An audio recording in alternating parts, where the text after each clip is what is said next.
Thanks for joining me today, looking at Romans chapter 8, verse 37. No, in all these things, we are more than conquerors through him who loved us. So in all these things, this will allude back to verses 35 and 36.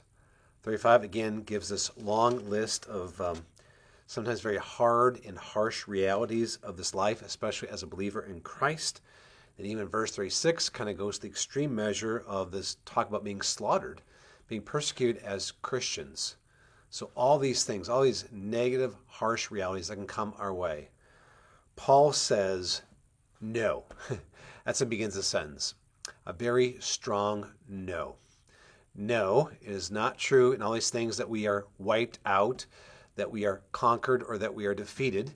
In fact, we are more than conquerors.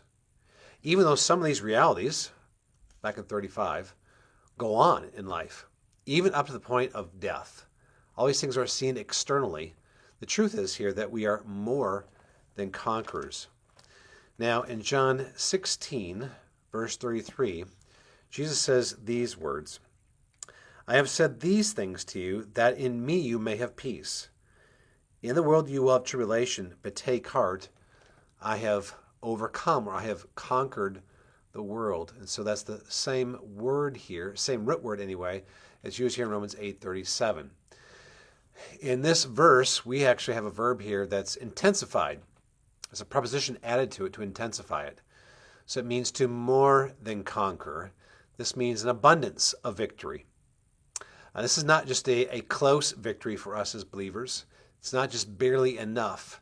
It is way beyond conquering and a victory for us. Also notice this verse that is a present tense. This is ongoing, meaning it's ongoing through all these trials, verse 35, that can be ongoing. So when people look at us from the outside, and may not look at all like we are conquering, may look to us that we're conquering as we go through these terrible afflictions. For someone laying in a hospital bed, they do not feel like they're conquering. Or you're very poor and don't have a lot of money. Feel like you don't stack up against everyone else. Feel like you're being left behind. Or maybe you're being insulted at work or even in school. Now we notice here, though, that being more than conquerors is really not up to us. It's not some choice that we make. It's not some wisdom we show. It's not some intellect we have in display. It's not some strategy or some pre-planning to defeat some bad thing from happening or coming our way. Someone has put us in this position. It says we're more than conquerors through him who loved us. So first of all, let's have reference to Christ and his work on the cross. Reminding us, going back to Romans 5:8, that God shows his love for us, and that while we're still sinners, Christ died for us. So more than conquerors because Christ loved us, referring back to the cross. And that love that was demonstrated most extremely at the cross now stays with us as Christ continues to mediate salvation to us as our mediator. Verse 34, who is to condemn? Christ is the one who died, more than that, who was raised, who is at the right of God, who indeed is interceding for us. So through him who loved us refers to his death, point in time, but secondarily, ongoingly, as he intercedes for us, mediates for us with the Father. So this more than conquering here has been promised to us based on Christ's work and his present work, and that means our victory, that is more than conquering evil, is unassailable. You see, for us, Christ is undefeated. Christ has never lost a sheep. Romans 8:37 gives us a promise that's as big as possibly could be given, and the basis of this promise is all provided for us. Again, not our efforts, not our works.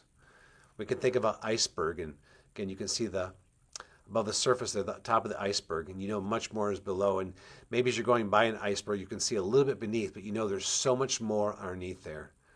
And that's what it means for us to look at this promise. It's a beautiful promise on the appearance. We know there's so much more underneath that. And that's what Romans has been giving to us. We know there's so much more that Christ has achieved for us that we'll not understand. That's the basis of this guarantee. So no matter how life turns down or turns dark for us, that's only part of the story. There's a bigger reality that is under and over all that. That is Christ's love for us. The good news for us, we just take this verse by faith. That's how we latch on this verse. We just take it by faith, and we know that this is true. Not by sight, but by faith. So I trust this helps you in your walk with Christ.